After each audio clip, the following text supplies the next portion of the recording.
कभी सोचा है कि स्टॉक मार्केट सिर्फ नंबर्स का खेल नहीं है? असल में इसके पीछे कुछ छिपी हुई ताकतें काम करती हैं। तो आज हम उन्हीं ताकतों की परतें खोलने वाले हैं। ग्लोबल सप्लाई चेन से लेकर बड़े बड़े रेगुलेटरी झगड़ों तक देखेंगे कि बाजार को असल में चला क्या रहा है। अच्छा, एक सवाल है। चिली में काम करने वाले कुछ माइनर्स, एक सरकारी रेगुलेटर का कॉन्ट्रोवर्शियल ऑर्डर और एक छोटी सी अफवाह, इन तीनों में क्या कॉमन हो सकता है?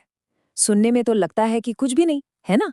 पर असल में ये तीनों कहानियां एक ही धागे से जुड़ी हैं और ये दिखाती हैं कि मार्केट कितना अनप्रेडिक्टेबल हो सकता है। चलिए, अपनी पहली कहानी से शुरू करते हैं। ये कहानी है कॉपर की, यानी तांबे की, और ये हमें सीधे ग्लोबल मार्केट में ले जाएगी। अब आगे बढ़ने से पहले एक छोटा सा कॉन्सेप्ट समझना जरूरी है। इसे कहते हैं सप्लाई शॉक। देखिए, बहुत सिंपल है। जब किसी भी चीज़ की सप्लाई, मतलब बाजार में उसकी मौजूदगी अचानक से कम हो जाती है तो उसकी कीमत बढ़ जाती है। और हाल के दिनों में कॉपर के साथ बिल्कुल यही हुआ है। हुआ ये कि पिछले एक साल में कॉपर मार्केट को एक के बाद एक 3 बड़े झटके लगे।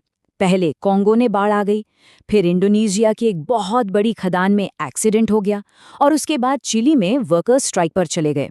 इन तीनों घटनाओं ने मिलकर कॉपर की ग्लोबल सप्लाई को बुरी तरह से हिलाकर रख दिया। और इसका नतीजा क्या हुआ? दुनिया भर में कॉपर के दाम बढ़ गए, और इसका सीधा फायदा मिला हिंदुस्तान कॉपर जैसे प्रोड्यूसर्स को। देखिए, जब ग्लोबल सप्लाई कम होती है तो हमारे घरेलू प्रोड्यूसर्स के लिए एक मौका बन जाता है, और बस इसी वजह से हिंदुस्तान कॉपर का स्टॉक तेजी से ऊपर भागा। तो ये तो हुई ग्लोबल मार्केट की बात। अब थोड़ा गियर बदलते हैं और एक ऐसी ताकत पर फोकस करते हैं जो देश के अंदर ही मार्केट को हिला सकती है, और वो ताकत है रेगुलेशन। ये कहानी ना किसी कॉर्पोरेट थ्रिलर से कम नहीं है। सोचिए, एक कंपनी है IEX, जिसका अपने मार्केट में लगभग एकाधिकार है। फिर अचानक रेगुलेटर CERC एक ऐसा ऑर्डर पास करता है जो उनके पूरे बिजनेस मॉडल को ही खत्म कर सकता है। और कहानी में ट्विस्ट तब आता है जब ये आरोप लगते हैं कि ऑर्डर को जानबूझकर लीक किया गया था ताकि कुछ लोग गैर कानूनी तरीके से पैसा बना सकें।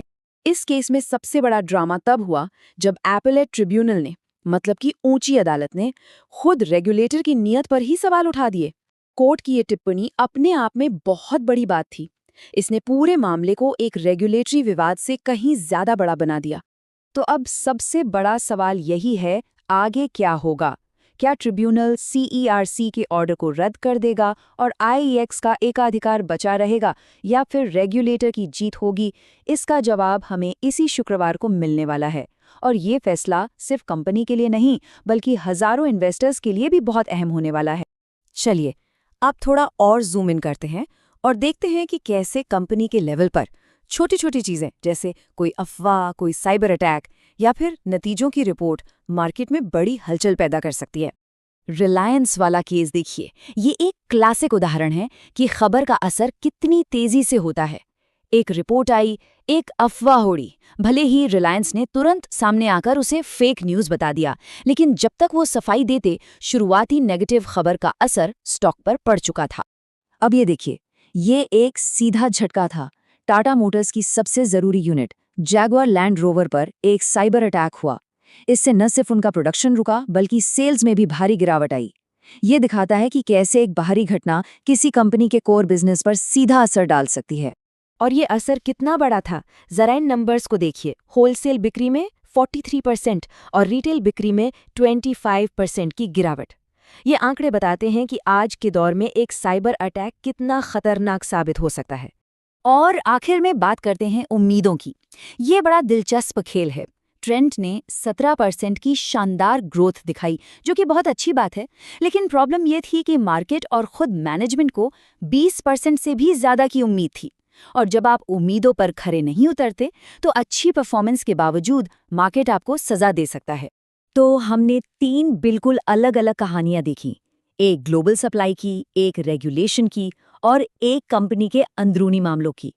तो इन सब से हमें क्या सीखने को मिलता है? चलिए इन सभी डॉट्स को कनेक्ट करते हैं। देखिए, सबसे बड़ी सीख ये है कि बाजार सिर्फ बैलेंस शीट और प्रॉफिट लॉस के नंबरों से नहीं चलता। कॉपर की ग्लोबल सप्लाई हो, आईएक्स का रेगुलेटरी संकट हो या फिर कंपनियों को लगने वाले छोटे मोटे झटके, ये सब हमें एक ही बात याद दिलाते हैं कि जो सतह पर दिखता है, कहानी हमेशा उससे कहीं ज्यादा गहरी होती है। तो अंत में बस एक सवाल, इस लगातार बदलती दुनिया में वो अगली छिपी हुई ताकत कौन सी होगी जो मार्केट को एक नया मोड़ देगी? क्या वो कोई नया कानून होगा, कोई अप्रत्याशित घटना, या सिर्फ एक अफवाह? बस नजर बनाए रखिए। हमारे साथ जुड़ने के लिए